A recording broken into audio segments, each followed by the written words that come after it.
What the crap? Oh, my jams! Sorry, Bronco. We had to borrow one of your gonads. Dacius. I should have known it was you. Oh, I'm not the real Lord Dacius. My name is Dennis. I'm one of his many clones. We're all very sorry. Lord Dacius sends his regards, but we're investigating ways to strengthen the military. Your gonad is being used for research. You took my nads. We only took one. You took my nads, Dennis. I know you're upset, but we plan to give it back. We'll be done with it very soon. Darn you. Flippin' Dacius. Away from me with that. You hear me? Relax, Bronco. This will ease the pain.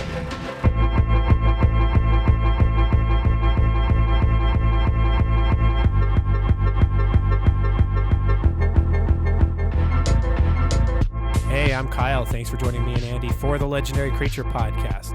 So, if you're listening with your kids or your conservative grandma, maybe don't, because we swear. Or you can check us out on YouTube, because hey, that's no place for conservative old women or children. Fuck yeah.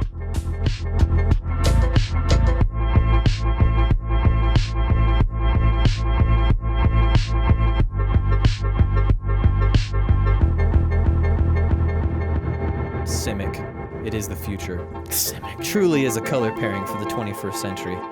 Or is it the past? Do you think it's gonna, kind of fall behind compared to these other color pairings as we move further and further into Wizards focusing on the format? Yeah, that's actually a good question. Because I think like back, a couple years ago, like Simic was the way to go. Oh, I agree. Because it gives you a lot of what you need. Yeah, just by its very nature of the colors by themselves, the ramp and the card draw. Yeah. But now that we've kind of heard statements that, red's going to get some help, and it honestly has. It's been a damn good year for red. And white's going to get some help. And we've seen evidence of that. Yeah, that new, I always forget what it's called. Smothering Tithe. Smothering Tithe. Yeah, I always forget that. But that one is definitely a step. I just think like the inspiration for that artist had to have been somebody like that's just super drunk and vomiting in the street. I think it accurately describes paying tithing. Don't deny it.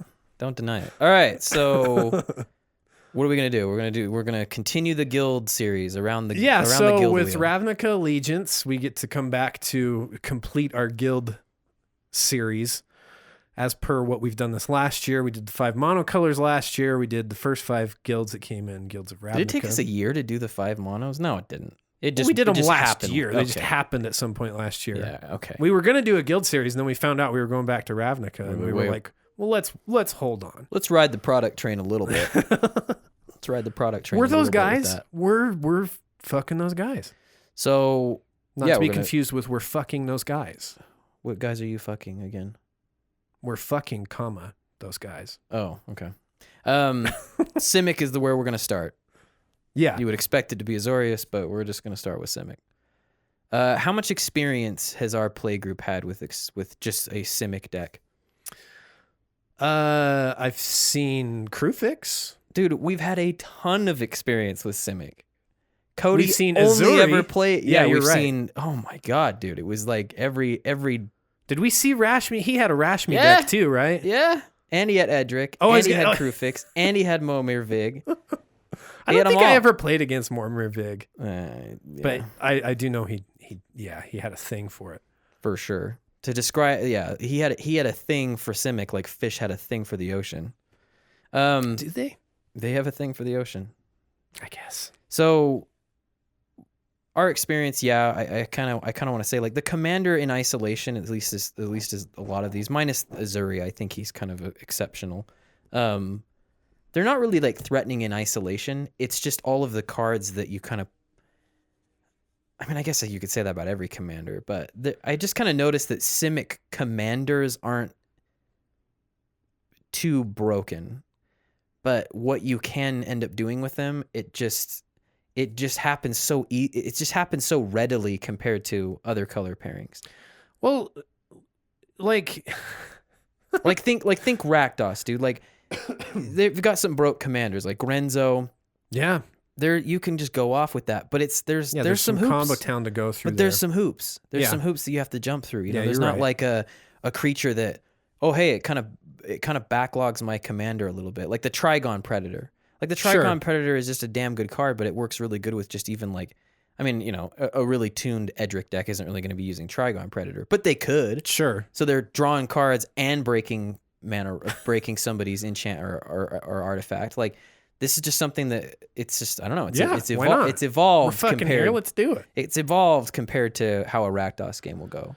Think Azorius, like a lot of the time, or Orzhov, like a lot of the time to get the kind of card draw or effects that Simic just does on its own, you end up having to like sack a creature, which isn't inherently bad because, you know, you're kind of planning on it. You've got like Grave Pact or Dictate of Erebus out, but it's still, you're down a permanent and you have to plug in all these other ways to kind of take advantage of it. I'd like to think of it as Simic has the two colors that are best for lubricating your machine. That's right? what I'm trying to say. Thanks for, that works perfectly. Like, because I like that. You know, it's like the most lubed up of all the exactly. all the color. It is. It's so lubed. It's gonna be just like sliding around everywhere. Yeah, I mean, I should just email you my thoughts about stuff, and you're like, okay, basically, you're describing. That was the perfect way to condense what the fuck I was going on about. So yeah, like we have green that ramps these commanders, blue that gives you card draw, so you can get to the things you want to play. And you can cast them. Like it's just all really easy getting to those moments, right? Yeah. And I like what you're saying, that it's not necessarily. But even their commanders are lubed up, dude. Yeah, exactly. Even and their commanders are just lubed up. they're coming with like these big, huge, like I've been to fucking Costco and I got the Costco tube of KY. Like yeah, but what I mean by that is like they. Like, all right, let's start at the top, right? Yeah, let's look at these. Let's go to the commanders. The EDH rec. This is kind of what we do is our decorum, right? Yeah. So yeah, we've encountered a bunch of these. I'll just kind of relate them back. So the top dog right now is Azuri Claw of Progress. Looks like he came out of a 90s action cartoon as a villain. Yeah, man, he looks like him and Shredder go to reunions. So he's number one by kind of a big. I mean, I don't know. Him and he's got an Krufix extra 600 decks over Krufix. Yeah, he's up there. But he's one of the experienced commanders. He cares about creatures with 2 power or less. Okay. So if we're going through his like top list of signature cards, I mean, besides the one that kind of just sets off an infinite, Peer and Toothy just fell right into that. Oh, yeah. So these commanders are so lubed up, dude. They just fit right into each other. Just like... But you get what I mean? Like, he's looking, and then Marwin's up there, like, and then I'm pretty sure Prime Speaker Zigana's in that signature area. But oh yeah, they're all cards, wanting +1/+1 counters, and then he transitions +1/+1 counters over to 1 equal to their experience. So they go from 0 to 60 on a couple creatures. Oh yeah, more combats. Oh yeah.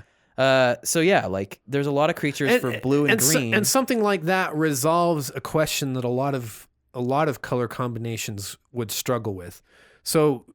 By that, like to give an example, think of Boros. Like oftentimes when Boros is fucked in EDH anyways. Mm-hmm. But if you're building a Boros deck, a lot of people are thinking, oh, do I just build this deck that's really low to the ground? Or do I build a deck that's got like some nice bombs in it? Azuri just resolves that. Like play your low to the ground stuff and they'll turn into bombs. And then down from there, you've got Krufix, God of Horizons, who... It's actually a pretty crazy deck. You've got like this escrow account that's sitting in the background that you've got access to whenever, and Grandpa funding some. You know, you AT&T. Sure, yeah. You really only want to dip into it. Maybe an escrow account's not a good. More like a CD, right? You can dip into it, but you're waiting for your big retirement, which is your win exactly. Con. Yeah, and then down from him, you've got Rashmi Eternity's Crafter, which she works really well with basic card draw spells and ramp spells because she kind of cascades the top of your deck. So yeah, she says whenever you cast the first spell of each turn, reveal the top card of your library. If it's a non-land card with converted mana cost less than the spells, you may cast it without paying its mana cost. But if you don't, just draw the card. You just draw the card. So cultivate, draw can turn you into a brainstorm, or it could just draw you a card. Yeah. Either way, cool. Sign me up. And then you've got this motherfucker, dude. This guy. Edric is stupid. Edric is stupid, and I think it's because there's not a. Well, it's just the only thing I know about is just playing to lock down everybody, right? Well, yeah, it's just buy a bunch of combats, druids. What is it? Druids repository, or yeah, it becomes extra turns, lots of card draw, lots of combat, more extra turns. You know, free mana, free everything. I'm pretty sure there's ways to build him out there, but it seems like the best and most represented way, if you just look at his top cards, are, I mean, like, dude, one of his signature cards is the Spire Tracer, for Christ's sake. It's a green for a 1/1 that just says it can't be blocked except by creatures with flying or reach. Wow. Remember how you say like lightning bolt's dog shit? In Yeah, Commander? turns out. Yeah, this is a card when Edric's out, you would wish you had like a Mizium, like a Mizzix, or what is it, the Electricity, or a lightning bolt for sure, you know? Because like, that's just what he wants. Low to the ground. The hoop he's asking you to jump through, it makes better sense just to have 1/1 for ones that have some kind of evasion on them. Oh, yeah. You know? Oh, yeah. Rather than set yourself up for anything more. And so far we've seen, I guess Uzuri is +1/+1 counter.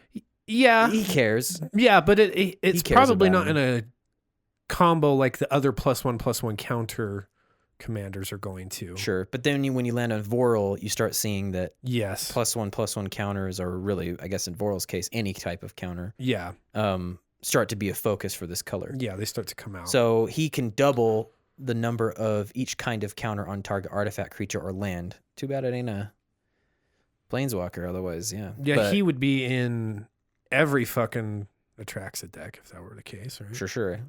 Then you start seeing what, I think he's the only one right now, except for the new chick that they just spoiled, but you kind of fall on more Mirvig, which is, he's a tutor commander. Oh, right? yeah. Anytime you cast a green creature, you can search your library for a blue one, and I think every time you cast a blue creature, you can search your library for a green one.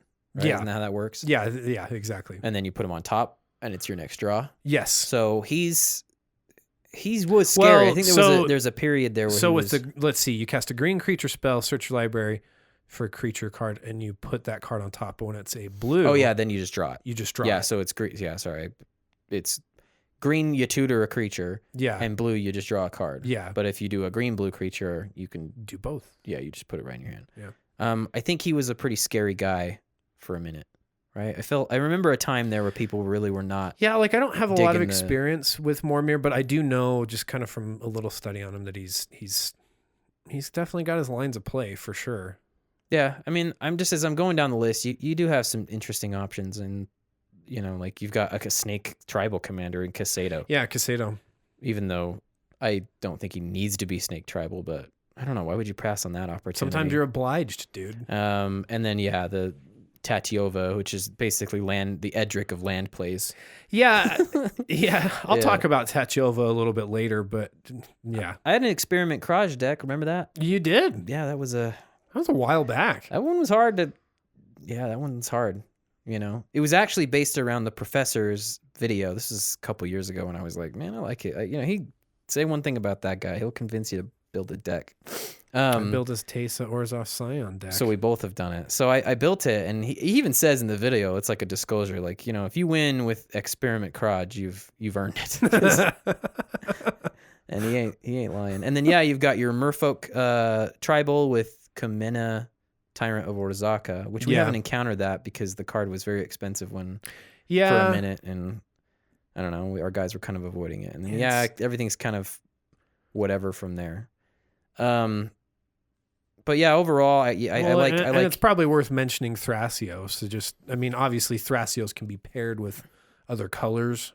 Yeah, but the Thrasios and Kydel. Both of which are very strong for their own in their own ways. They feed each other for sure. Yeah, a little bit. But yeah, outside of those, anything that seems different than the rest? Not really. I'm going to talk about Arixmethes later, which deals with slumber counters. That's probably the most loosely related way. Yeah. But a little bit it's a little different. Do you have Worrell in that list? I actually don't. Yeah, because it would fucking ruin it. I'm gonna keep you guys safe from my commander, guys. Okay.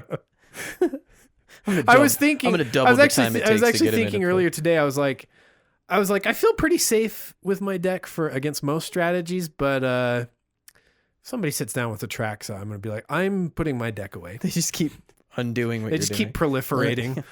Let me just go ahead and proliferate that. The slumber counters. You need a few more of those. you guys, you can't kill all my planeswalkers because Your commander's a land. because that guy with the land commander over there. Yeah, nice sell, pal. Nice sell. I'm attacking. Anyway, so what do we want to say? I mean, I like the very lubed up engine that is blue-green. Yeah, I mean, blue. I don't think either of us have actually had a blue-green commander, right? I had Crouch. Crouch. Oh, yeah, Experiment Crouch. I haven't. And you haven't had one for a long time. Yeah, that was pretty much. That was a long time ago. And he was very Simic. Like, he's a very good representation of the guild Simic. So I think that's the other thing is that, like, we kind of confuse the colors in isolation that just so happen to be in the same deck, and then like the guild identity that they've designed for, you know, their narrative, Ravnica, right? Yeah. So, but you know, they've pushed it. I mean, what are we on? Number 8 now? Sure. Eighth release. We've had a lot of push to, okay, we like +1/+1 counters. There's been enough Ravnica stuff that identity of involving +1/+1 counters is very much so there. I was actually listening to Morrow talk about some of the design for this a little bit. I was reading it actually, because monstrosity or everybody's like, adapt looks like monstrosity, right? Okay. He actually mentioned something nuanced that I hadn't picked up about it, is that like if you shift the +1/+1 counter somewhere else, They can do it again. you can do adapt again, whereas you couldn't do monstrosity again. So that's why it is a different mechanic. Are there any kind of move counters around effects in the? I think there's a couple. There's a few. Yeah, I think, and then there's one that lets you adapt as if they didn't have. Right. Yeah. Okay. Right. So, Interesting. fun fact. Interesting. All right. I'm so doing too many of those. Are we ready to move into deck tech land? Yeah. What do you got And for me? just like in, you know, every way we've done these, let's talk about the identities, and then our deck techs have nothing to do with them. I can't remember which one it was where it's like, but anyway, we're not even focusing. I think it was the Golgari one. We were like, yeah, they care about graveyards, guys. Like, it's all about them graveyards with Golgari. You got and then this, we're just and like, then we're fuck them. all right, we got Vadiel Doll and and fucking Nath, man. Elf tribal, even though that wasn't Elf tribal. I refuse to acknowledge it was Elf tribal. Yeah, so we got a new commander dropped. We do, and this is one that people have been. I don't know if I'd use the word excited about, but it's definitely been. I think people a are hot excited. topic. I think people are excited, but then I guess some people, kind of the weathered people, are, you know, Those who do not enjoy merriment. yeah, it's not even that. Like they're a little hesitant to make it. Sure. You know, like if we go, let's just go to Reddit, right? Let me just pull up the thread. This is the Tell me. mega thread Tell me. for Prime Speaker Vannifar. The top comment with 77 points by a guy named, or it could be a chick, Live, Laugh, Love, Revenge. It's probably a chick. He's saying she'll undoubtedly be a threat, though her combos will be easy to disrupt, in parentheses. But I have to wonder if playing as her would be any fun, or just the same combo lines every game. That's the top one. And everyone. So that means a lot of people mirror that sentiment. Yeah. The other one is, I want to build a value list with the combo lines, but there isn't any value lines either. I really think she could be fun, but if she could keep up with the value utility ETBs, like there's people that aren't just like losing their mind. Sure. You know, one guy, this Justin 27M, I feel like it's just not going to be fun. It'll be like playing CEDH for sure, but at casual or even 75% tables, it'll either play and win in the same way every time or get shot out due to combo fear. It's a hard pass as a commander for me. Man, say one thing for the Legendary Creature podcast. Say it strips the romance out of commander a little bit. Hey, and this time it wasn't me. I'm just reading what other people. The news here, man. This is Justin M20 or Justin 27M and that revenge-seeking chick at the top. Yeah, I mean, you've played a few tutor commanders in your day. Yeah, too many actually. I'm actually embarrassed to admit how many I've played. I have played. You've played slivers. So my very first deck was Zur. Yeah. Not the deck period. I won't admit what my first deck was. Commander deck. The very first tutor commander was Zur, and yeah, I think I recognized it early on. Like I was reading through. This is like before EDH Rec was even a thing. Oh yeah, you know? Like yeah. You find lists where this is how it works. This is the way to play it. Yeah. I remember a lot of the cards were very expensive to get him working, and I avoided them either because of expense, but then there was people kind of doing this same thing, like saying if you put these cards in, it's the same game. You just know it's the best thing to do. Yeah, and in his case, it was like you're going to win every time. And Sure. we've kind of said it a couple times, like we came out of our competitive whatever, and I say air quotes type play to play Commander. I was like, well, this is the time to not do that all over again. Sure. And then after that, I did the Sliver Hive Lord. Hive Lord, or is it Overlord? Sliver, or whatever the one that tutors them. Yeah. I think it's a Sliver Overlord. Anyway, Yeah, pay 3. you pay 3, you find a sliver. Yeah. And yeah, same thing. Like you just kind of search for the pieces and go off. So my Zur list was like a control Voltron. But yeah, I was looking for the same pieces. Like why would I not go grab Helm of the Helm of the Godhead? Oh yeah. Or Vanishing to keep him in play. Like I just made it extremely difficult to remove him, and it just eventually just became really uninteractive, and he's getting bigger, and like that's just the lines of play. With Sliver, the Sliver Overlord, I was going to get the Hive Lord to make them indestructible pretty soon, and like I felt like I was finding the same slivers, and then even still, like I want to handicap myself with that list a little bit. Like put stuff that was more like they get +1/+1. Like that's nothing. Like I actually had like the muscle slivers or whatever it was in there. Just they're bigger. I remember playing against that deck. The biggest, I don't know, ally that I had was that you were playing 5 colors. Yeah. Anyway. Yeah. That I didn't have like a extremely advanced mana base, and I was doing it the budget way. Right. So, and you've done Yi-San as well. Oh god, yeah. So I did Yi-San, and I think Yi-San is probably the closest analog to what we're about to talk about. But Yi-San, if you go back and listen to that podcast, and excuse the shit audio, but because I was listening to it actually recently, trying to brush up on some of the because this is similar, early days of our podcast. But initially, my thought was, well, I'll have a mono green and it has a lot of cheap cards in there, and it ended up being probably. I gotta say, it's probably been the strongest deck I've ever built.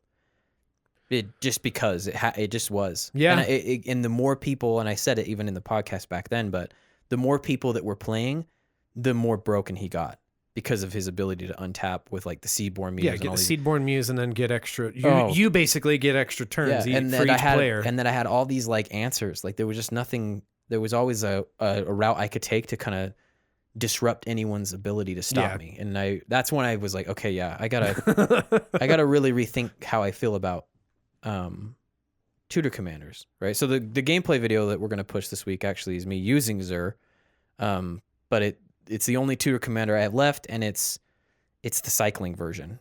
Yeah, which very hamstrung. Oh yeah, it's compared to what you should be doing with Zur. I adore the deck; it's amazing to play. But yeah, and I think you've put a lot of work into it. It's very, very interesting. So to kind of summarize, I guess I got to better stop contextualizing because I'm addicted to context.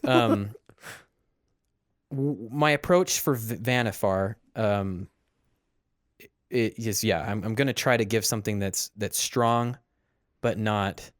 I mean, I feel like this is classic how we are, right? Like we're really not pedal to the metal with our deck lists. Oh no. I'll give you what I think will set it off, but I'm trying to limit what you can do with this commander. Yeah. To make the play experience variable for you. It's not going to look like that to your opponents. I don't know how you could like explain it to them, your opponents, other than laying the deck list out. Yeah, the functionality of what you're doing is going to look the same every single time, right? Yeah, so that's my goal. Hopefully I achieve that goal, but I'll kind of start hitting us with it. So Prime Seeker Vannifar, to kind of, give us what the hell we've been talking about.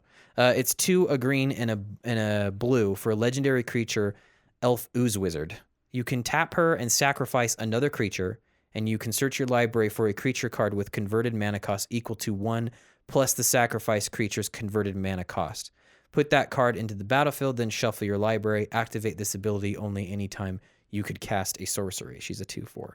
So right away, the first judgment or first observation people will make is that she's Birthing Pod in the command zone. Yeah. With a couple of, she's a creature, so she's subject to higher density of removal. Easier and removal. She suffers from summoning sickness. So people are kind of aware where you're going to go next with her. Versus, and there's that Phyrexian mana cost thing too. But whatever, she's a podcast or a podcast. She's a podcast in the command zone. You should Birthing Podcast. Yeah, Birthing Podcast in the command zone. No, she's a Birthing Pod in the command zone. So I kind of sorted out the creatures out in their CMCs of what they're going to do. And now that I'm looking at it, like I think originally I was like, well, I'm just going to go through and list off by CMC where you could go for each chain. Oh, okay. But this would take forever, and I don't think you would actually have time to talk about your deck. So instead, what I'm going to do is just talk about... Well, let me just tell you right now, like, you should occupy more time because my deck is going to be more straightforward. So feel free to take some time if you need it. Yeah. So a lot of the deck is built around one creature that stuck out to me. Because again, you pretty much have access to almost every creature in your library through her ability. But the one that I really wanted to kind of focus the whole deck around was the Elite Arcanist. So okay. Yeah, I don't know if you remember this guy, but I think he came out actually around the same set. I think it was the same one that Talrand came out in 2014, or maybe that was later. I think it was. So this is core 20. This one 2013 or 2014. Yes, is one when of those those guys came. sets. But he's 3 and a blue for a creature or a creature human wizard. When Elite Arcanist enters the battlefield, you may exile an instant card from your hand. I just had to do it, man. I just couldn't help it myself. And he's got to be a spell slinger. So you can pay X and tap him, and it says copy the exiled card. You may cast the copy without paying its mana cost. X is the converted mana cost of the exiled spell. So if he's out if he drops in and you have, I don't know, like just to keep it low to the ground, a brainstorm. You can tap him and do the brainstorm thing.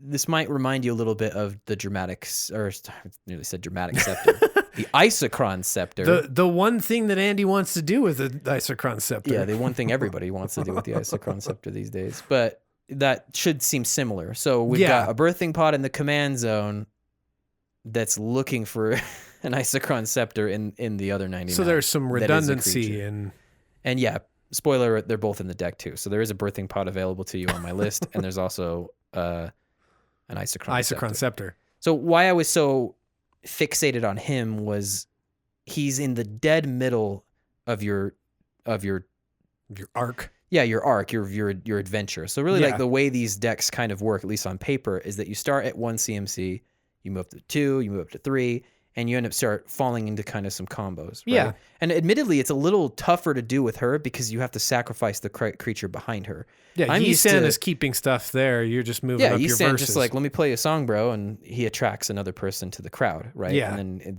the other ones are still there, right? And the crowd is getting wild for his dope-ass beats. So that's the reason I picked him. He's like right in the middle of where you want to be. Right. So I wanted to make it so you just can't sacrifice him. So you're giving yourself a bit of a speed bump in your deck list. A little bit. But I wanted to make him... You can get value out of this guy, this Elite Arcanist, but it also presents a problem.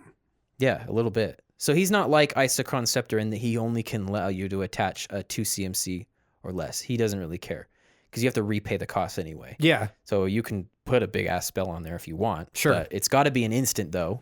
It can, and you've got to pay the cost. So like just to kind of throw out some that would be pretty neat, I mean, to put on him, Dramatic Reversal would work with him. So you would pay to tap him, and then you'd untap all non-land permanents you control. Well, he would untap in the casting of his own arcane spell. Yeah. And if you have any mana positive permanents out there, so maybe like a Llanowar Elf and Elvish Mystic, or even just your Soul Ring, you've now achieved infinite untaps. Yeah. With him in the middle. Yeah. So yeah, it's a speed bump, but it's not one that's fucking around. You know what I mean? Oh, like yeah. I put it in the middle with the hope of, hey, let's really try to spin the whole deck around this maelstrom that is the Elite Arcanist in the middle. And then yeah, like I had to kind of build some redundancy into the deck in case you lose it or you don't have it in hand when you drop him. Sure. So yeah, the dramatic reversal. There's also Vitalize, which is pretty much the same. It's only for creatures, but with how many mana dorks are present, it's just green, untap all creatures you control. Boop, boop. I think Turnabout is an option too. I don't have it on this current look of the list, but Turnabout is you just choose a player, and it's 4 mana though, so it's kind of heavy up front. You gotta have to. Your ability to be mana positive has to be pretty high up to make Turnabout work. So I don't have it. I might put it back in there. There's also Benefactor's Drought, which you could deck yourself with this one. Oh, yeah, because you have to draw a card with it, right? So it's 1 in a green, untap all creatures, so including your opponents. But then it says until end of turn, whenever a creature an opponent controls blocks, draw a card. Draw a card. So you just untap all creatures, draw a card. So if you want to lab man off of that, I guess, I mean, if that's your thing, man, do it. But you could with him. So let's kind of like guide us into the chains a little bit. Okay, let's see. So one thing you'll notice is that she actually can't get 1 CMC creatures into play. Yeah, because She needs something to eat. Right. Where Yisan's like, again, he busts out his guitar and says, this one's called Wonderwall, and then the first idiot shows up. So there's not a lot of ways to get her going without having something in play already. Okay. So I actually have a really high density of 1 CMC creatures. So they're all pretty much mostly mana dorks. So we've got Arbor Elf, Birds of Paradise, which does 1 of any color, the Boreal Druid, which even just does colorless, but it's that needed. The Findorn Elves, which is a grotesquely expensive version of the and by grotesque I mean just comparative to the Llanowar Elves when they're the same, but they just haven't been reprinted, I guess. But the Findorn Elves, which are Llanowar Elves, which are Llanowar Elves. So this kind of line of thinking, right? The only other 1 CMC ones that I think are exceptional outside of them is like the Wirewood Symbiote. It says return an elf you controlled to its owner's hand, untap target creature, play this ability only once each turn. Okay. So you bounce an elf, Yeah. and then you can untap Vannifar, and then use her to sacrifice this thing because now the elf's in your hand or whatever, however you wanted to loop. It works really well with the Wood Elves, actually.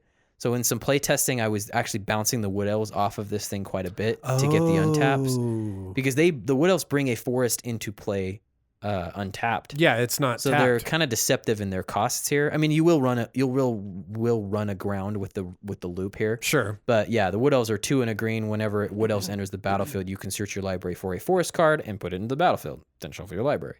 So you're kind of thinning your deck a little. Yeah. By bouncing that in and out. I did that a couple times with Yisan. So that's kind of the starting point of those 1 CMC creatures. Then up from there, you kind of got to start thinking more about how to get the untaps going. Okay. But again, you might have to just drop these if nothing's waking up into your hand, because again, she wants you to sacrifice it, right? Right. But we've got the Kiora's Follower, right? It's 1 in the blue. a really great solid You tap one. it just untaps. It's a green and a blue, right? Yeah, sorry, 1 in the blue. It's green and a blue, and you tap it and you untap a permanent.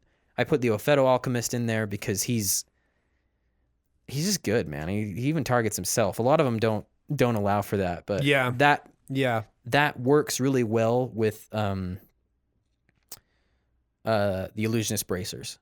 So if the Illusionist Bracers are strapped to him, he can target himself with his own untap. So he can untap another creature or artifact, and then spin himself back up too. So you've kind of chained off. And then it wouldn't surprise you that the Illusionist Bracers uniformly works very well with a lot of these creatures throughout the whole deck, including the Elite Arcanist. Yeah, the Elite Arcanist and your commander, like, sweet. Yeah, and also for untaps, we've got the 2 CMC.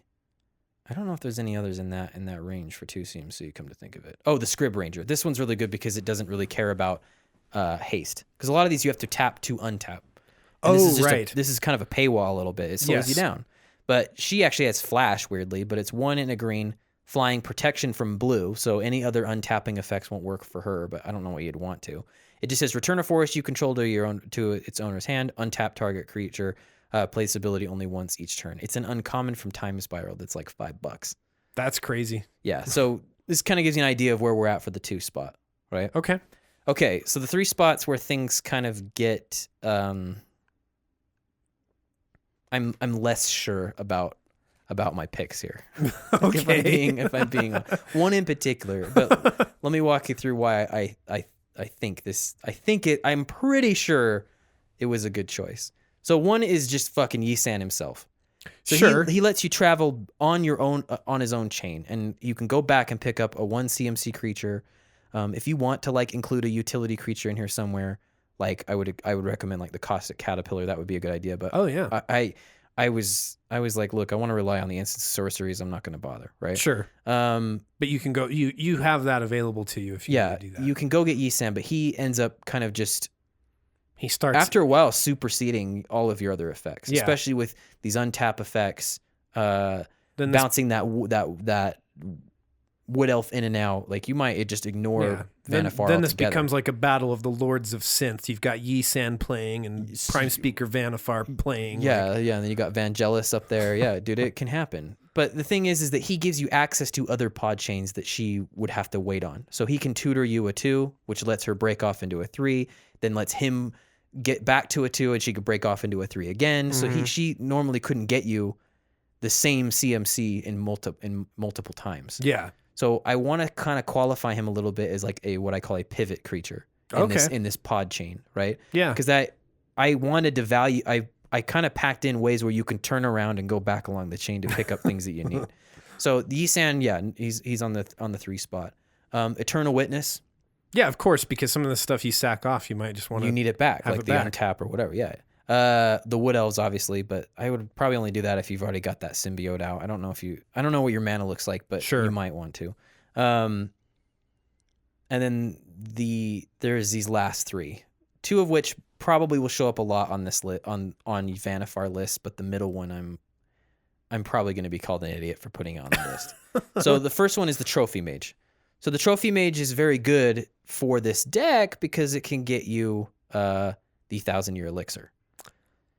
So the 1,000-year elixir, if you remember my Pinger episode and all of that stuff, like it's just a really good card for strategies that involve tapping your creatures. Yeah. So it grants them activated ability haste. Yeah, so they can't attack, but they can activate. And if that wasn't good enough, it actually has a pay one where you can untap a creature with it. Yeah. So now you're kind of circumventing a lot of the barriers that are set up before you, which is, okay, well, I bring this into play, but my creatures don't have... As we say, lubricated. Yeah, it definitely gives the lube to the deck.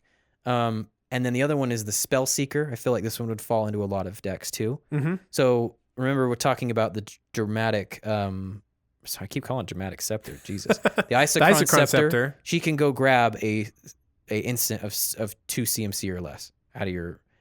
So you're using these to go get you tools that, and it probably allows you some flexibility. I mean, obviously there's things you want, Yeah, but maybe if you need something for what the game is presenting to you. Yeah, you're visiting your hand a lot, right? Yeah. You're like, what do I have right now? Do I Yeah. need... I didn't make the deck where, all right, the chain, no matter what's in my hand, is the same every game. It's Right. I don't know what I've drawn. So if I already have an untap spell, maybe I'm not going for the Seeker. I probably want a way to speed things up with the haste. Sure. If I don't have any of those things, well, then let's get Yisan out and try to bifurcate our strategy and really split our opponent's removal. So they're going to have to decide if it's targeted removal, which one of the 2 they're going to drop. Okay. So this last one, okay, here we go, dude. Don't judge me on this one, all right? It's the Stormbound Geist is my... Well, I know, man.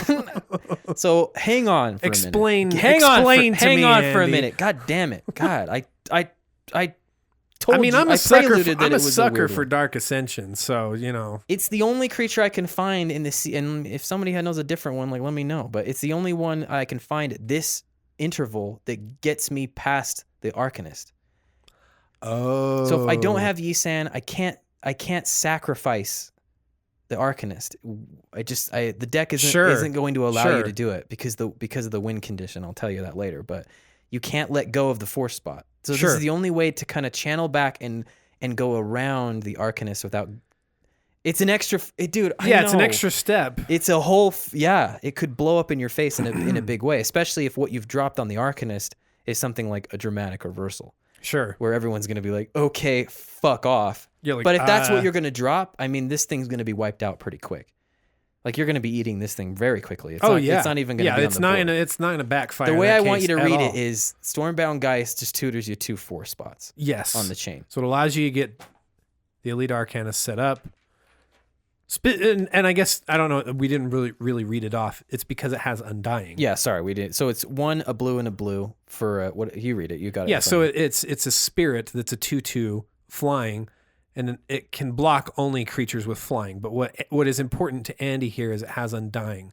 So when it dies, if it didn't have a +1/+1 counter on it, it comes back with a +1/+1 counter. So essentially meaning it can be fodder to Vannifar twice. Is what Andy's describing. So you can get it's not that I want 2 4 spots. There's 1 4 spot I want, and I can't sacrifice it. It's staying. So I have to go back, drop the Geist again. Drive the Geist again, and kind of work my way around. Yeah. So those are the other 2 4 spots here are. One's pretty good if you draw him and if you just kind of develop him on his own, and that's the Fate Stitcher. Oh. So the Fate Stitcher's 3 and a blue. It's a zombie wizard that you can just tap it and untap another target permanent. Okay. But what's good about this one is that it actually can be reanimated to it's what is it? Unbury? What do they call it? Yeah, it's unearth. So you just pay unearth blue. So you unearth it and it has haste, so then it can untap Vannifar again. Yeah. So this is kind of like a way to skip through this range. Oh yeah. Because we're running like you're doing something that holds you back, but you're like, I have ways to. Well, especially if you've dropped this Arcanist on everybody, that's basically a dramatic reversal strapped to him. You really just got to get through this really quickly. Yeah. So you could do the Fate Stitcher. Yeah. If you're feeling confident. So you Fate Stitch him in, and then as soon as the turn comes around, because he can't untap him, right? Yeah. Unless you've got a way. I've got 2 sources of haste and 3 sources of haste in the deck. Sure.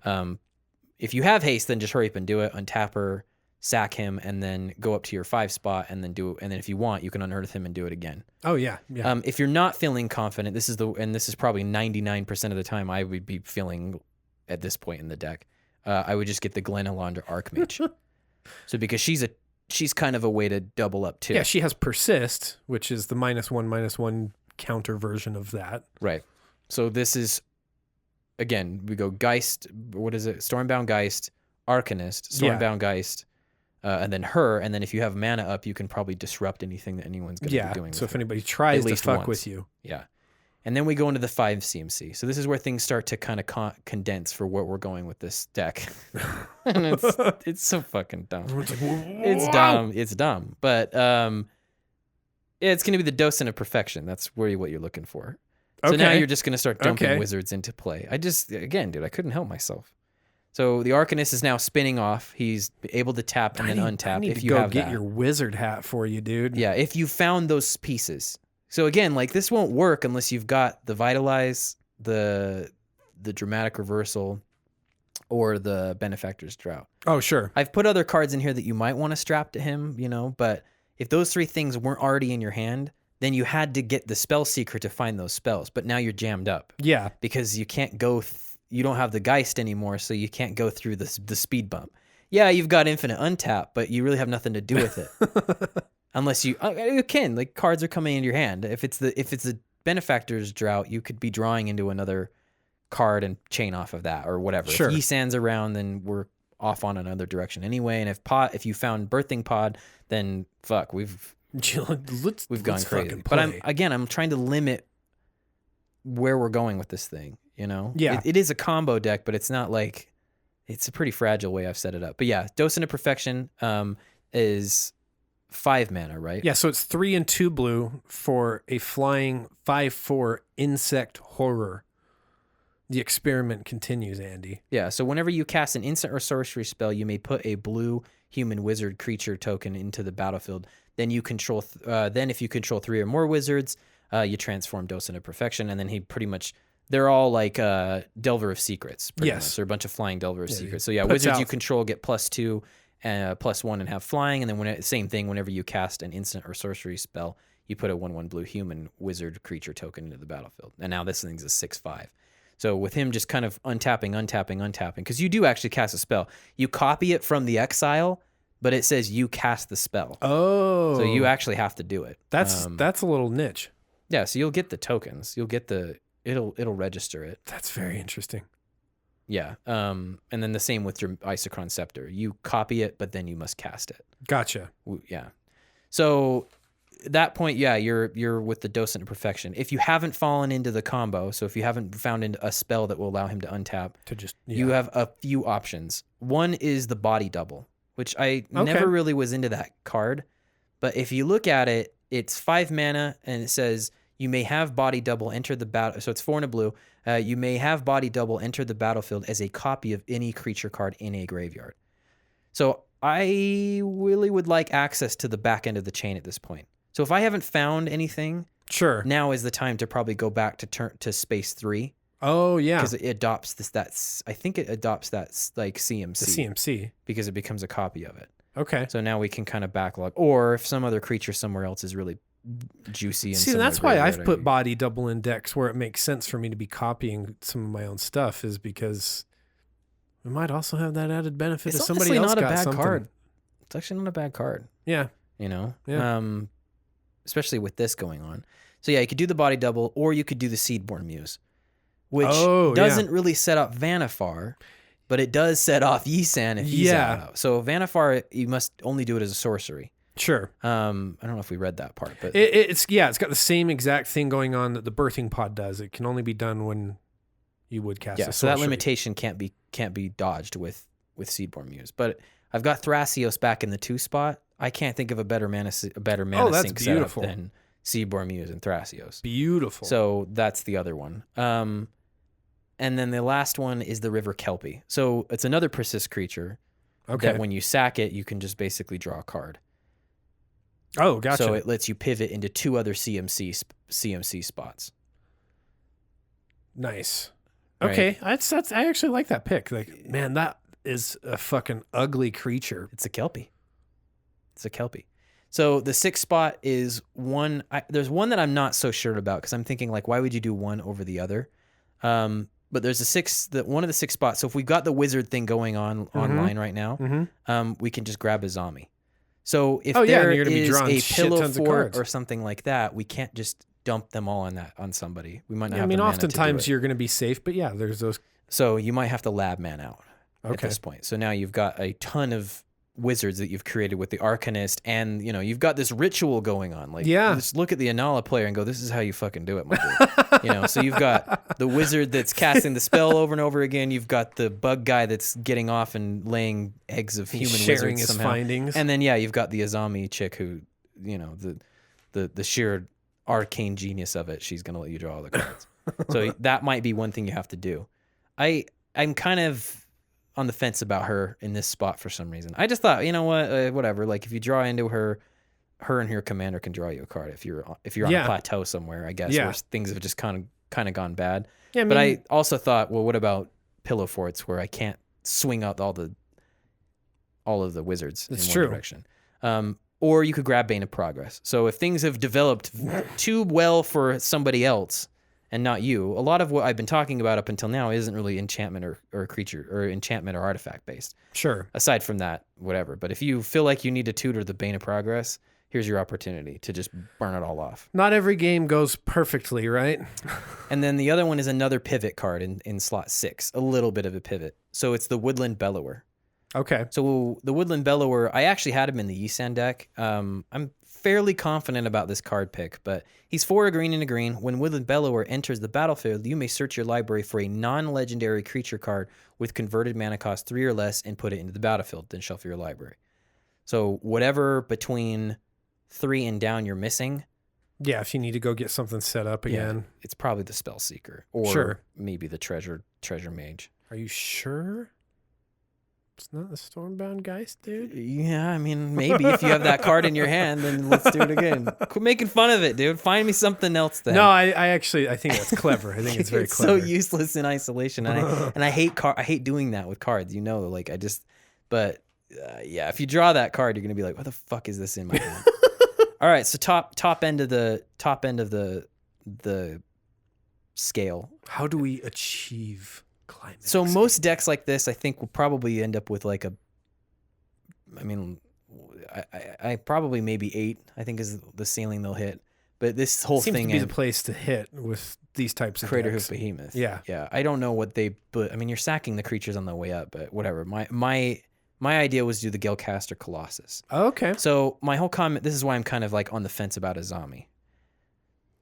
Because I don't have Labman in the list. Labman really would give you another outlet to win with this Sure. deck. It really would. And it Sure. can go, the Woodland Bellower can go pivot back and grab it. You know, so it's not a difficult Yeah. thing to do. But at 7 CMC, the Galecaster Colossus lets you just bounce all permanents back into everyone's hands because you have infinite wizarddom. Oh. Yeah, so you basically just push everybody into a scoop. Like, do you want to play? Yeah, that's kind of the idea. So to kind of read off what the Galecaster Colossus does, he's 7 mana, so 5, a blue and a blue.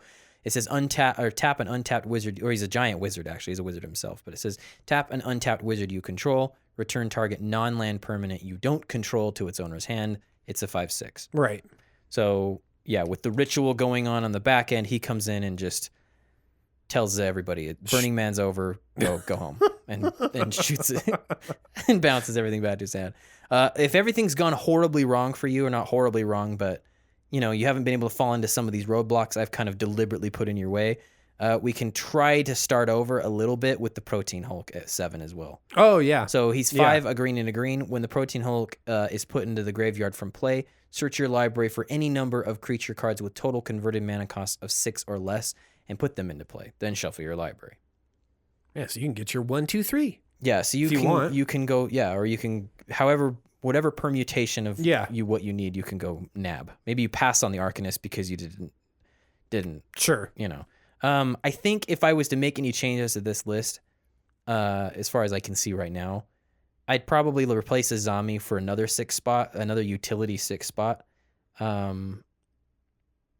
Yeah, because unless you're going to put the Labman in here now that I'm looking at her, I'm like, why is she here? Sure. A little bit. I don't know. Because of that Galecaster Colossus, it's like you're just going to go nuts with that anyway. Oh, yeah. So, and then, I would probably try to find an 8th spot because you actually do have to eat the Protein Hulk to get him to go. Like, he has to die. Yeah. So why waste it and go, okay, well, nothing happens. I'm only going to grab these other things. Like, whatever the 8th spot is, I guess you could do Crater Hoof Behemoth. I don't know. There's a lot. I mean, if you're going to be doing that stuff with the Docent of Perfection, there is a window in this deck list to make the Crater Hoof Behemoth work with that, right? You know, I actually just thought of something. That you could do actually instead. I just thought of it. So you could go grab Malira. So I actually have Malira in the list. Malira's in your Malira list. can't be grabbed with the Woodland Bellower, but she can actually be grabbed with the Protein Hulk. Protein Hulk. And then when you go from Protein Hulk, you get what would you grab her, and then you would probably need like a sack outlet, but the target with Protein Hulk would be the you could do Malira and Glen Elandra, and that would be the total 6, I guess. Yeah, they'd be locked out right there. Yeah. But what I'm saying is that the 8 CMC target would be the what's that big persist guy that destroys non-creature permanents? Oh, the Woodfall Primus. The Woodfall Primus. Yeah. So so now you've got this one last like, okay, well, all these other things didn't work. I'm just gonna. I mean, you can't destroy creatures with it, but sure, but you can blow up everything else. Yeah, I'm gonna neutralize people's, including lands. That's right? interesting. If you're that guy. Yeah. So yeah, I mean that's kind of the way that the chain works, at least as far as I've worked it out. There's other ways to tutor in the deck outside of these. I put in the Worldly Tutor and the Mystical Tutor. Okay. So it's kind of like you're not completely leaning on this. There are 16 instances in the deck. Outside of this chain, there is the Isochron Scepter. If that falls into your hand at any point, then just do the Spell Seeker. Just grab the Spell Seeker and go crazy with it, I guess. I'm trying to think of anything else that sticks out. I do have the Intruder Alarm in here. If you want to reduce consistency, that would be the first thing to go. And it might not hurt too bad to do that because the card is only going up in price. Oh, yeah. Get a hold of that thing. The interaction here, though, is that basically it just condenses everything very quickly for Vannifar. When you sack the creature, the new one comes into play. Intruder Alarm sees it. Yeah, and you can do everything in a single turn. Yeah, and then even with Yisan or even the other Birthing Pod, like things get pretty nutty pretty quick with this. I mean, really, like with Intruder Alarm and any spell Mm-hmm. and the Docent of Perfection, that wizard's going to come in and trigger the Arcanist and reset everything again. Yeah, exactly. So I left it in here, but if you want to really like peel back on the consistency and make this thing, see, but this is kind of the thing I've been struggling with leading up to this podcast is how do you make a deck that is so expected to be broken, kind of not have, and not just be like a good stuff's blue-green list. Sure. I really didn't Sure. want to do that. You know what I mean? Like I feel like that's what people are going to pivot to, and do it, but it's like it's going to be, well, I have answers to everything list. Sure. It's like, well, that in it itself is an annoying list. You know what I mean? That you've just got an artifact enchant removal at every CMC. Like you could do that. You could start. Oh yeah, you absolutely could. Your way up and what's it, Stomper Indrik or Well, I whatever know it that is. you Like, talked about you had in your Yisan list there was answers at every I did have level. One. Yeah, I had one at every level. I'm trying to think of anything else that sticks out. There's a couple things that I put capsize in the list because if you work out your mana in such a way where you can develop enough to pay its buyback cost automatically So that's another thing that you can just go infinite on, huh? Yeah, off of the Paradox engine, then you could do that. But I'm still kind of tweaking with the side stuff. But I think that chain I'm pretty happy with. You know, Yeah, I'm pretty happy with how that looks, especially with just kind of looking at it from the angle of there's this weird roadblock in the middle, Sure. and I have to kind of play like everyone else and draw into something that lets me get around it, rather than I've got a way through this, and I like that, and I really respect it. I mean, my current Tashar list. I don't have it built in a way that I can combo off at instant speed, or even win on. Like I have to go around the table before I can win with Tashar, and I didn't have to build the deck that way, but I wanted to make it a little more fun to bring to the table with friends, and you've kind of done that with Prime Speaker Vannifar with the list. Like it's not like you're not playing it right. Like it's not like you're playing it wrong. it's whack, dude. But it's weird. It's weird. There's a Stormbound Geist in there, and it's important. Yeah. Like it is. I was like, how do I do this? It's how do I clever, work around dude. this one guy that's It's in the really dead clever. middle? And I'm I like, bet well, you wish yeah. you had more cards like that. Like that. Yeah, I mean, if there was something else, like anything, but there just wasn't. Like Yeah. I and I put Valeria in there thinking like, okay, well now I can go back up the pod or back down the chain with all of these persist creatures Yeah. that are in the middle. So Yeah. I'm thinking now that I'm thinking about it, I'm really liking that idea more and more of having that last hope of just, okay, well I'm gonna blow up everything. Yeah, Woodfall Prime is coming That's aboard. kind of the ritual is complete. Like one way or another, like, whoever our savior is that comes out of the ritual, if it's the Gale Class or Colossus or this weird like Treebeard's, premature cousin, like I don't know who it is. Break the dam. Yeah, open the river or whatever he says. But I don't know. The list that we end up dropping on Tapped Out will probably have some of those other ones kind of fixed. Sure. But I'm pretty sure about the chain. Okay. Other than the only thing I can see swapping out is that Azami to kind of finish the chain off a little bit. I like, yeah. But if you're gonna stick with Azami, well then like let's just talk about the lab. the lab man put in there. Yeah, because he's a wizard. I mean, Yeah. I like when you got to that with the Azami with the Docent of Perfection. I wonder if I should just put your Arixmethes in there, Arixmethes, and so I could just untap and just unlock him, and now he's awake, and like I don't know. So yeah, I wanted to have. There's fun things you can do with Vannifar. Yeah. I don't know. It's just that there's some so obvious easy ways to win with Vannifar, right? That it kind of makes it. It's a weird relationship with a commander like Being that honest, as a deck I don't builder. even know what those are. Like you didn't really look at it. Yeah, that so like closely. the way like we talked about your deck building methodology. Like mine is, I just do a keyword avoidance or a word hunt. Yeah. And the thing I avoided this time was CEDH. I was like, I'm not even touching this thing. I don't even want to go near it. I don't want to. Oh sure. I can't. I don't want to be the guy who, because like there's plenty of other content creators that have already worked this out. There's really smart guys on Tapped Out that have worked out very focused ways to play this, and that's awesome. Like for what it is, but yeah, do your thing. I'm in the interest of having a different narrative every time I bring the deck out. Yeah. I make a lot of decks because I get bored of them. You know, like the variables have all been explored. I kind of have the same repetitious, Sure. you know, events or whatever. And I've coming from a guy who's played a bunch of tutor decks, even ones that have been dialed back. Like that's just how it's going to go. It has a certain way of panning out anyways. Yeah. So to kind of close my statement out about this, like I think if you wanted to dial back the consistency rather, because I don't know about playing a list like this and then removing things and making it even worse for yourself. You know? Oh, yeah. So if you're like me and you've had some experience with tutor commanders and you know what I'm talking about, yeah, take that spell seeker out right away because it gives you access to basically everything that's going to set off the middle. Sure. Just kind of try to draw into it. That might reduce the consistency enough just by that one removal. Yeah. Because you have to fall into it. The intruder alarm probably needed to come out because of just what it does. If you it find makes it so you can do it all in one turn. If you find it, so that it's not something that you can go look for with this deck list. Like you're going to have to draw it, Sure. but it just by itself, I think, just lights this thing up. Sure.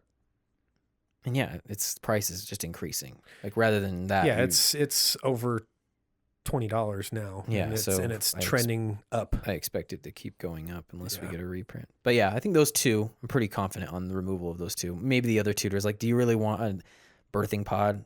Like, you know, Yi-San's good enough for everybody, but oh yeah, you could probably take that out too. Think of other things to put in the chain then, like other clever things to put in. Yeah, exactly. And that's the thing is it's like there's so many. That's what's cool about Vannifar, right? Is like, yeah, there's some really obvious grooves that you can get into when you become aware of them and go find what's out there from the hive mind.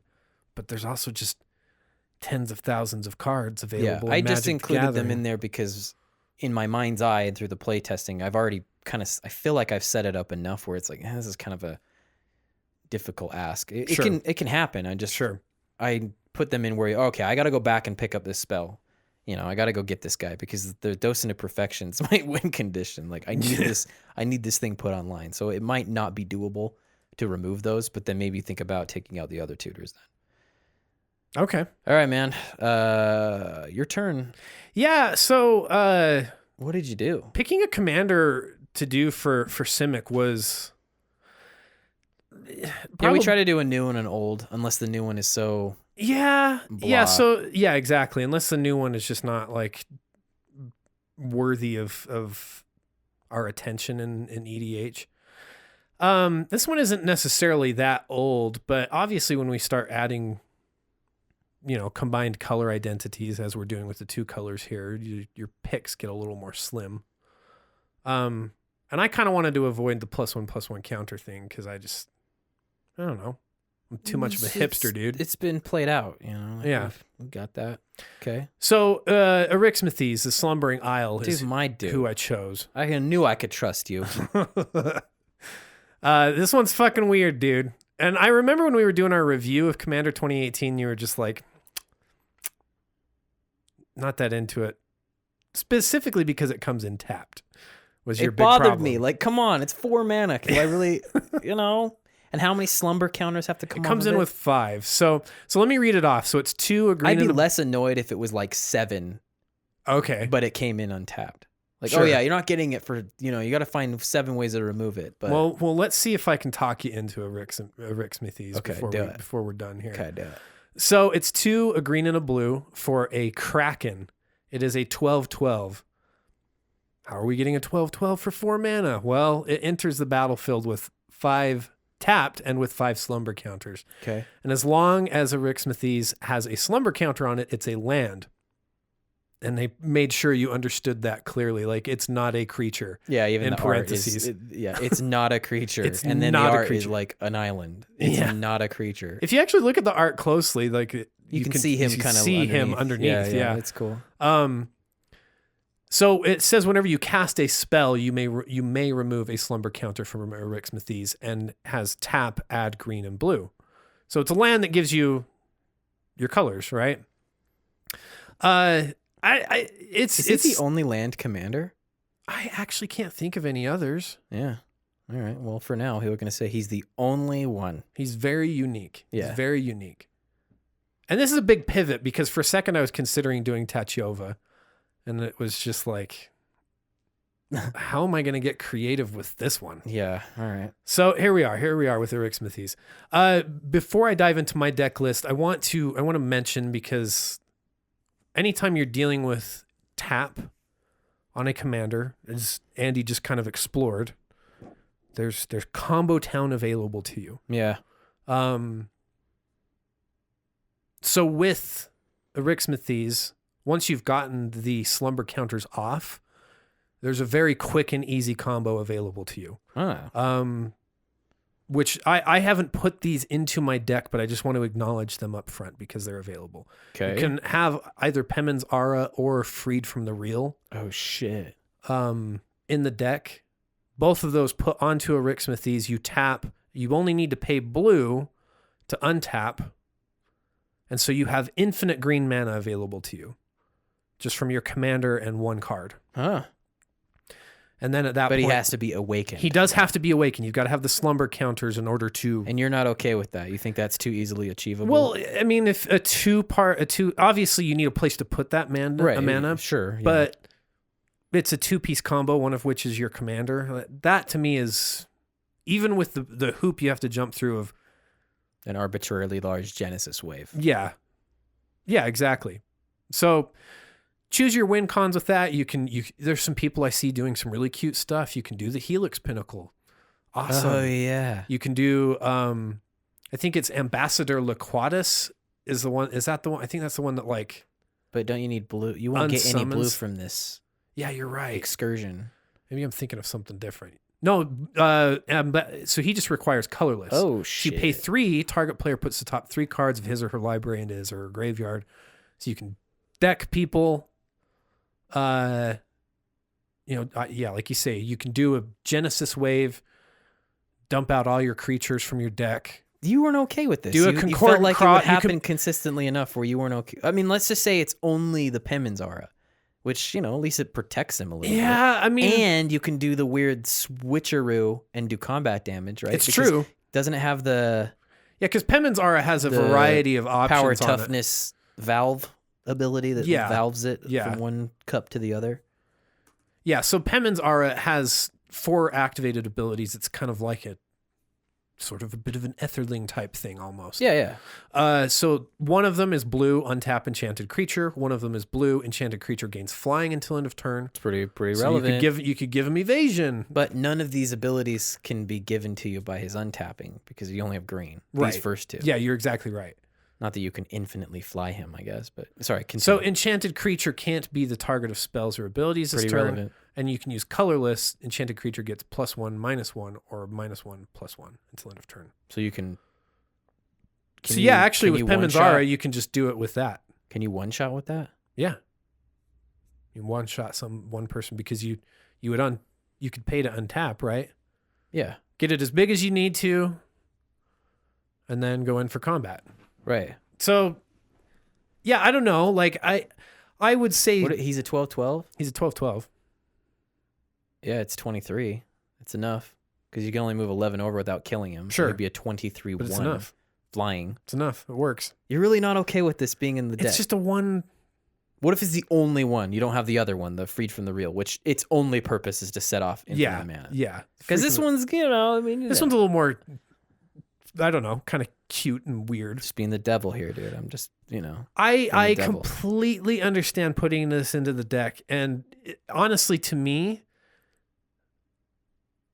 I would maybe choose. I can see myself choosing to put it in the deck if the play group responded to this this deck negatively. I mean, let's think. You mean like an arms race thing? Is that what you? Well, no, as in like, you know how you have some commanders where everybody just kind of realizes like, oh, there's not really anything we can do once you get going with your deck. you still have to combat with what I'm thinking. Well, sure. Other than Genesis Wave, like what else do you do with infinite green? I mean, unless you have a blue sun and 3 blue available, then you can pay the hard cost of blue and then sure. then you can just deck Sure. one person. But that still doesn't mean you've killed the whole table. Like, I mean, you could do anytime there's something like that. You could do walking ballista, things like that. shit, you're right. Okay. So there's options. all right. I really Um, shouldn't be talking like this because I keep curiosity out of my Mizzet stuff. So all right, I take it back. Continue your deck list.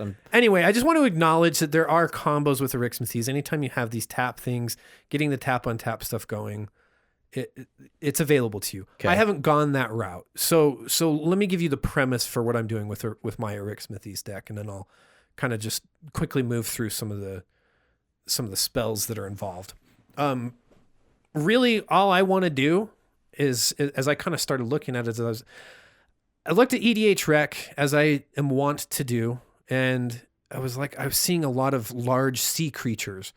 And so it was kind of like, okay, there's sort of a sea theme that people are just building around this guy, which to me seems unreasonable because you have 5 slumber counters. I just want to get those off so I can get my commander to be a creature. So you could not combo with him as soon as he is. Yeah, so I cannot combo with him. Okay. I'm playing on hard mode, Andy. Yeah, a little bit. So the big idea here is to have cantrips and other low CMC spells, and then just get them out there. Okay. And the thing about that, the reason that's important to me is like doing the cantrips part where the cards are replacing themselves. Is casting 5 spells is actually kind of a big ask. A little bit. Like to do that quickly. If you don't have something that's replacing your hand, yeah, it's a hand. It's a hand of spells. Yeah, you spend yourself time. out. Like Yeah. it's possible you might not do that. So the cantrip aspect is kind of important here. The other thing I want to do is just control the board so Arixmethes can go introduce himself to your opponent's faces. Introduce himself. Next time we play, you have to say that. All right, I'm moving to introductions. What? Yeah, Arixmethes is I'm going coming. to introduce Andy to, like, you have to do it in reverse. I'm going to introduce Andy to my commander, Arixmethes. And then the last thing is I've actually included some wheel spells and some mass draw type spells to try and Reload. just keep reloaded. Because I don't anticipate Reload. anytime there's a commander, there's not very many commanders that can 2-shot people out of the game. The fear of God will be in them. So, Yeah, a little bit, you need to be prepared to, have to recover. All right, I'm into this. How many instances do you have in this deck, dude? Instances. 24. Ah, damn it! I got to redo mine. Yeah, anytime Kyle outdoes Andy with instants and It's happened sorceries. twice now. There's Fuck. 24 instances, 23 sorceries. Jesus Christ! You are leaning way into that. I am strategy. leaning way into this. So a word about ramp. I normally would not talk about ramp. We normally don't talk about ramp when we're doing deck techs. I'm not going to talk about any cards, but there is a principle that I think is incredibly important with this commander. Okay, 2 CMC and lower. is where you want to be. All instances of ramp that you're wanting to get in your opening hand need to happen on turn 1 or 2. Because he's a 4 slot. Because you can get him out on turn 3. So if you're doing Kadama's Reach, like Kadama's Reach is happening the turn that you should be able to get your commander out. Okay. Does that make sense? You want to be able to I play tested. You want to put him to use. Like, yeah, to I his play mana. tested him a lot because if you think and the math adds up here because Kadama's Reach goes and gets you 2, right? One out and 1 into your hand. 1 in tapped and 1 in your hand. Yeah, but it's at 3. Yeah, and it's at 3. But if you can get a rampant growth on turn 2, and then turn 3 you're casting Arixmethes, turn 4 you should have 7 mana available to you because you've got your 4 land plays, plus your commander, plus that 1 ramp. So Are there any exceptions to this? I didn't really keep that. I can't think of any exceptions I had in here. Can I suggest one? Please. Well, there's Pier's Whim, Sure. which is pretty fucking good, but I guess it kind of overlaps, but it can grab you a utility land. Yeah, you're right. And And there then is a boom, boom, utility boom. land in here that's worth mentioning. I'm pretty sure there is one, but the one that really I kind of wanted to point out is Traverse the Outlands. Is that in your list? You had a really good play with that last weekend. Yeah, you remember. So it's 4 and a green. It says search your library for up to X basic land cards where X is the greatest power among creatures you control. Put those cards into the battlefield tapped, then shuffle your library. It's a huge thin. That would be dope. That's actually a really good suggestion here. I'll take it. Plus, it's after he's out. It's after he's out. So yeah. It's not gonna be. It's not gonna get in the way. But just what I'm saying is like you don't want your deck to like things that you would normally put in a green deck. You want to be careful about it. So you probably have artifacts in this thing. Like yeah. Mind Stone and stuff. Yeah. I've been doing that lately in the last couple green decks that I've done. The artifacts are just they're fast. You know, they give you mana the turn they come in, and stuff like a Wayfarer's Bauble that you can go put out on turn 1, and then turn 2 you set it up. Like, you know, those things matter here because it's going to allow you to advance your game way faster than everybody else is.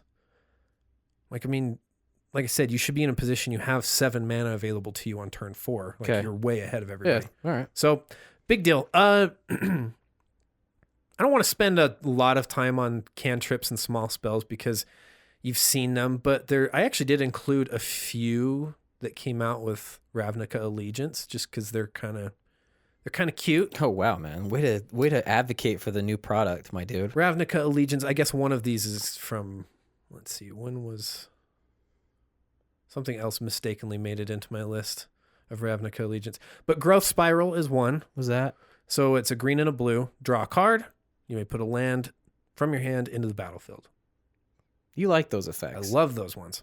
Do you have Broken Bond? Broken Bond is in here. You do. Do you have Exploration? Is it Exploration or is it just called Explore? I think it's like just a green and you just play an extra land. Oh, I didn't put that. That was one that's one that I was considering putting in here. The nice thing about I'm like, you don't do this to me where you're like, do you have this in the deck? Do you have this in the deck? I know. I'm such a cock that I do that. Sorry. Growth Spiral, but you know, you're talking Instance of Sorcery. You're asking for Yeah, it. no, it's true. I am. And I ask you about it when we're reviewing stuff. I'm like, where does this fit in your hierarchy of draw spells, Andy? Yeah. I'm always asking that. But Growth Spiral it's a cantrip because you can draw a card and you put a land out. So it's multifunctional. Clear the Mind. Wait, am I seeing a fucking divination in here on this list of yours? There's a divination on your list. Yes, there is a Kyle. divination in here. Explain yourself now. I just threw it in, dude. You really put a divination in? I mean, do think twice. At least you can flash that back. That's fair. That's fair. At least that can get 2 off of his charge counters. Hey, I was going crazy with some of these. You did not consult me with this at all. I did not I know actually you were did send working it to you. Oh. I must have been jerking off or something. All right, anyway, sorry. Like, my phone is busy right now, Kyle. Continue. My phone is busy. Continue. God, you want this guy out and play fast. Clear the Mind. Divination. So 2 and a blue, target player shuffles their graveyard into their library, draw a card. It's something prophylactic if you're dealing with somebody that's a graveyard player later. Great. Which one's that? This is from Ravnica Allegiance. So it's Clear the Mind. Well, how much mana is that? It's 3. Is that an instant? It's a sorcery. So it's not.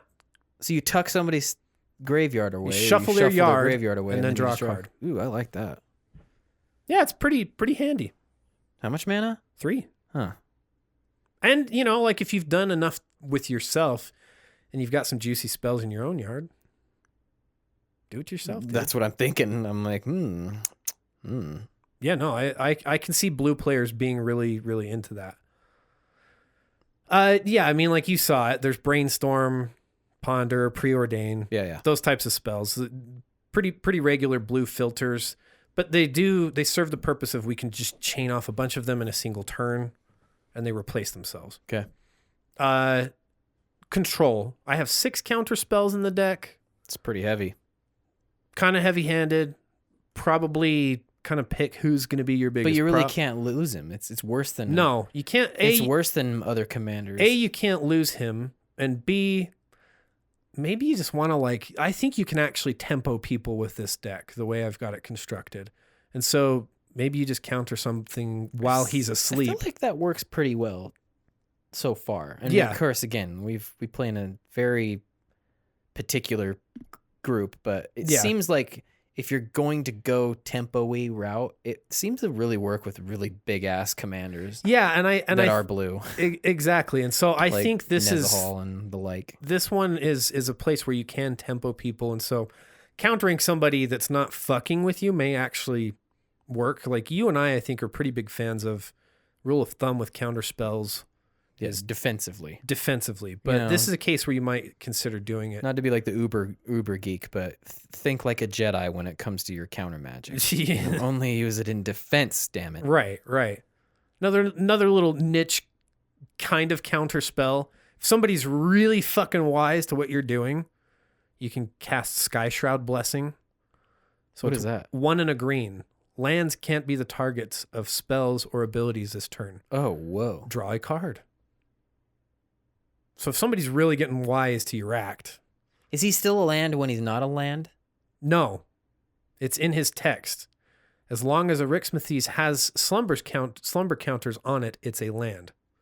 But then what happens when it doesn't have slumber counters on it? Because that's just in the body of the text, because it's just a Kraken in its creature typing. Okay. It's not a Kraken land. So you mean if somebody tries to disrupt you earlier than when you yeah, if they're bring like, them out, you know what, I'm going to acidic slime Arixmethes. I'm fucking sick of this.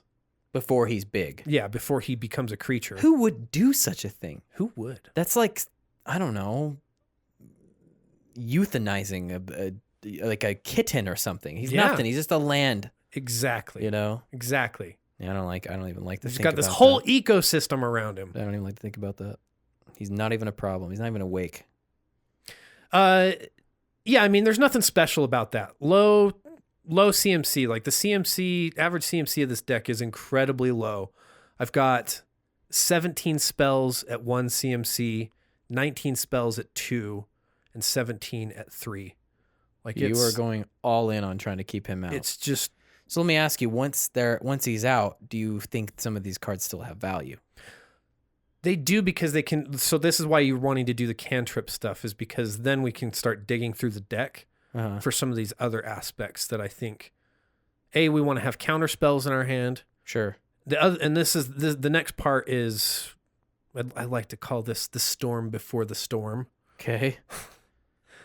I have a very high concentration of board wipes, and I have them kind of, and hear me out. In blue-green, board wipes. Hear me out. Okay. So I have them kind of sectioned into two kinds. There's the kinds that are there's the before the nap is done board wipes, and the ones that are after the nap. So I'm assuming the before the nap is done is probably the word non-land is Yes, that is the recurrent. operative word. Okay. So specifically something like Devastation Tide. Uh, So it has Miracle, so you could just, you're probably not going to use it at its Miracle cost. Yeah. With the way this deck plays, just probably not going to. So, but 3 and 2 blue return all non-land permanents to their owner's hands. This is, some Noyandar tech right here. yeah, this is perfect to do the turn that he's going to be done sleeping. Yeah, sure. There's a couple others that Because go it's a sorcery, so it exactly. goes off and Yeah, exactly. Goes off, cast one more cantrip, and then you're in. then let's go. Coastal Breach. Return all non-land permanents to the owner's hands. River's Rebuke. I like this one. Is a little more niche on this one. So the nice thing about River's Rebuke is you can use it before he's done with his nap, or you can use it On somebody who would block him on if somebody he's who would trying to block. swing in. So Okay. yeah, so 4 and 2 blue return all non-land permanents target player controls to their owner's hand. And then also Crushed Tentacles is another one that would fall into this realm. These are the higher CMC things, of course, in the deck. With how many cantrips, you could easily get that octopus, right? Because it doesn't have like Yeah. a surge cost. Yeah, it does. So with Crushed Tentacles, it's 4 and 2 blue, but it also has a surge of 3 and 2 blue. So you can cast it for its surge cost if you cast another spell this turn. And it says return all non-land permanents in their owner's hand, and if Crushed Tentacles surge cost was paid, you get an 8/8 blue octopus creature token. Pretty dope. So yeah, that one's pretty cool. After the nap, I actually had to do some shifting in my mentality because I was thinking defensively, and so I actually had cards like Etherize and Ether Spouts and Evacuation in my list initially. Yeah, these are backfoot spells. But then because I was thinking, like, I'm running I only have a handful of creatures, and so I'm going to be open.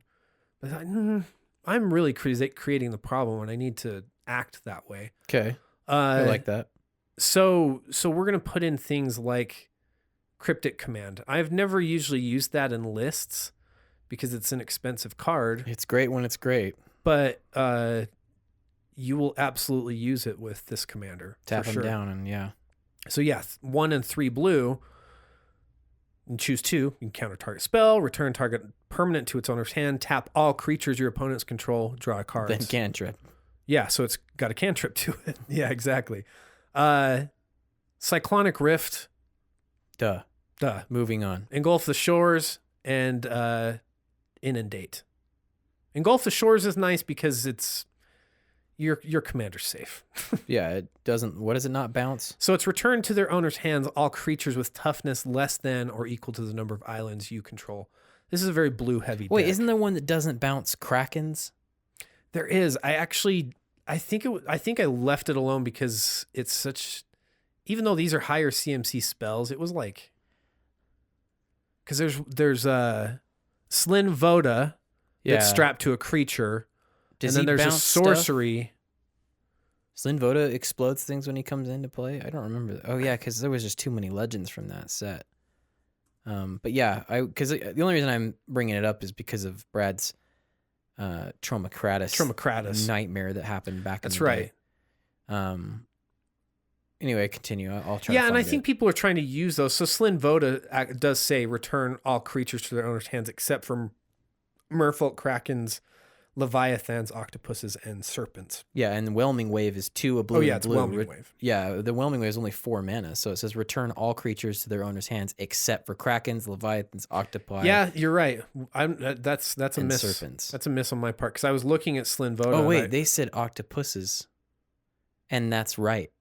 That's interesting. Yeah, I'm not so 100% sure on this, but octopi is not a thing because the word isn't. I think the I only works with Latin, and since octopus is, I could have this wrong, but I can't remember. But pretty much, it's like one or the other. Yeah, but it's not the right language to use the word I in, like as a pluralization. So octopuses is actually right. It's correct. And or octopodus, I think is the other one you can say. Okay, it's one of those stupid trivia things. Anyway, sorry, continue. Oh no, and I mean, like I said, this deck is pretty straightforward. It's cast the small spells to get him. Wake them up and clear the way. I found that with like the big bounce strategy, sometimes the mana cost was worth having a creature that does it. Sometimes, if you're gonna do it, like That's if you're fair. gonna do it anyway, like just get the 2 to get a 7/7. Yeah. Some of those like Inundate's how much mana?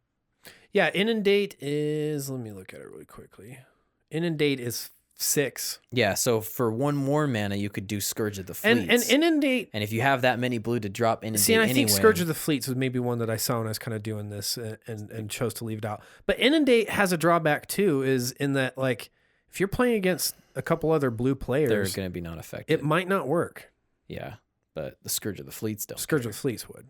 Yeah, and that's a really good point. That happened a couple times because I don't know. But if you're going to bounce everything, because the way I had built Nezahal was to have things kind of flowing into my hand. Yeah. I didn't have to be as reliant on cantrips, obviously, because he's a bro. But I remember finding a couple spells where I'm like, I actually just don't want the sorcery version of this. It's only a little bit more mana, and I get a 6/6 or something. And I'm not gonna lie, I put Nezahal in the list. Dude, why wouldn't you? He's amazing. Yeah. And with all these here. cantrips, like you can ditch some of them to. I don't know if you'd really want to save him though if he's not your commander. Yeah, I mean, who we kidding? Of course you would. He's very valuable. Save him. Must protect. He's very valuable.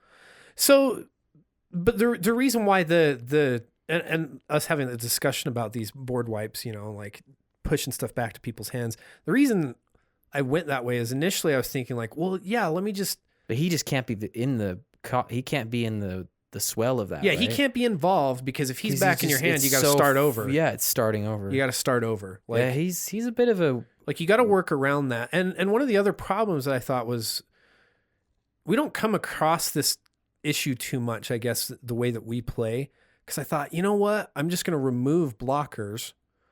Like, but once blockers are declared, even if you spot remove them, they're blocked. Like, unless, and so I was like, You got to just do it. I was like, I don't want to go Without around trying to trample. program trample into the deck as well so that he gets over all that stuff. I'm No, I like, get it. Yeah. I'm like, so the easier thing to do is actually just to do these board wipes and get everybody Because out of the way. granting him trample, like these cards are in your hand. Like the cards that you would need to get him, like I'm thinking like something really low to the ground, like Rancor. Yeah. Well, that Rancor can't go Yeah, on it anything can't go else anywhere. for 5 turn cycles before Exactly. He And so I really wanted to make sure that the stuff finally, was pretty He's non-discriminate. kind of a tall order. Yeah, like you want. I wish they would have done something with his tax, like, oh, well, the slumber counters are reduced or something. Like, if people keep shoving it, like, yeah, his tax goes up, sure, but then so do his slumber counters. Yeah. It's like we already have something akin to that. Would be, I guess, Skullbriar. I know that's not a very direct comparison, but sure, that's a good it kind point. of is a little bit of an inevitability to him. I don't think he's a good commander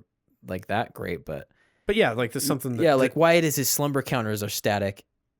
Or they just say he doesn't suffer from commander tax. And I'm Sure. like, okay, well then we have something to talk about. that would have been interesting. But he has a lot of chains chaining him down. Oh, yeah. For what is he, He a really- 13? It's a 12-12. Yeah, he's just like, I don't know.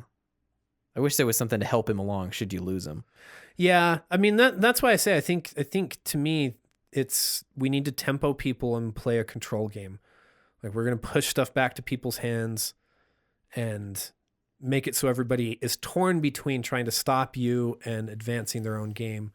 And I did put a few wheel spells in the deck. Considering the nature of how this plays out, there's points at which you can get a lot of stuff into, like you can have enough mana available to you that you can cast a Cyclonic Rift and then do a Day's Undoing. Yeah, I like Days Undoing. And you do it in a way that it's like it benefits you and you've just shuffled away everything that everybody set up. Well, yeah, and that other one that's from the new set seems like because you're just dumping so many cantrips away. Yeah. I think that's why I'm going to recommend the Traverse the Outlands again because it thins your deck even And that's a further. really good point. Or if you're really crazy, you could go with Mana Severance and just exile them all. Oh. Also, there's also a big There's a beast, Chasm Skulker too that could the just Trench Gorger. or Yeah, the Trench. Oh, I always confuse those two. yeah, Gorger. Yeah, the Trencher. Trench Gorger that pulls them all out, like thin it when you get to a certain point. Yeah, I've yet to try anything like that. You find lists online that talk about like super thinning the deck. Yeah. But- Two last cards that I think are just I don't know. I don't really have a way to like classify them with other things I have in the deck, but that I think are a big deal. Thassa, the God of the Sea. Just that activated ability of being able to give him unblockable. Valuable. Plus, leading up to it, that scry Exactly. You're kind of setting yourself and up. on theme Exactly. It really is. from the same plane. And then the last thing would be the Thespian stage. Oh, just to ditch him and go in, huh? Do you have the Dark Depths in there? I didn't put Dark Depths in. That would be interesting to do. I mean, whatever. It's been reprinted. Now's the time. Yeah, probably could. But the Thespian stage is nice because you can put it out and just kind of strategically convert it into Arixmethes right before your turn. Yeah, and drop the original and have a clone. Yeah, Cool. That's cool. it works. It works. Anyway. Okay, well, how do you feel about our extremely long exploration of Simic? Yeah, dude. I actually really liked this. I was a little scared of Simic, if I'm being honest. Scared of it. Like, just because I was like, I didn't want to feel trapped into doing something that I don't enjoy. Yeah, we're talking Simic, man. You're talking +1/+1 counters, my dude. So here we go. That's the same car commercial you've seen 100 times. Exactly. I didn't want to feel trapped into doing that. I like what you did with Vannifar, where, I mean, it's unnecessarily difficult, but it's kind of cool. Hey, man, yours is unnecessarily difficult. Yeah, but my commander, like, just by virtue of being, is Yeah. unnecessarily difficult. Like, We're really the kind of guys that hold our shit in for too long, don't we? it's- Anyway, well, what's next? I gotta go take a dump, dude. What's what's the next guild? I think we're doing Orzhov next week. You want to do Orzhov next week? Yeah. All right. Yeah, I'm getting prepared for that. I'm actually having fun with these guilds more than last time. Then around. the first Weirdly, five. yeah. I don't know. Maybe it just clicked this time. These ones. Well, some of them are just. I mean, you have no interest in Selesnya. Like, you dumped that off. Yeah, on we had to bring another Austin content from creator. from the Commander 99 in here to cover my ass on that one because I had to outsource it. And he came up with a cool list. It's Yeah, it probably is one of really the more cool. resilient things I've seen in a long time. But yeah, all right, we'll do Wars Off next week. Cool. Okay, man. Well, thanks for the exploration through evolutionary biology, in the Simic. Let's go get our crab arms.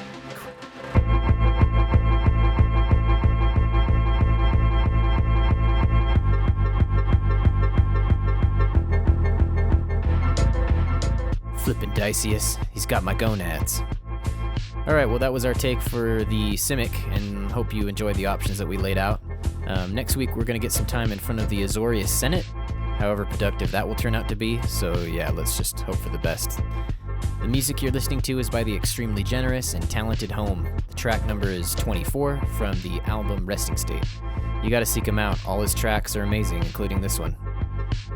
As always, thanks for listening, it means the world to Kyle and I. Okay, take care, and we'll see you again.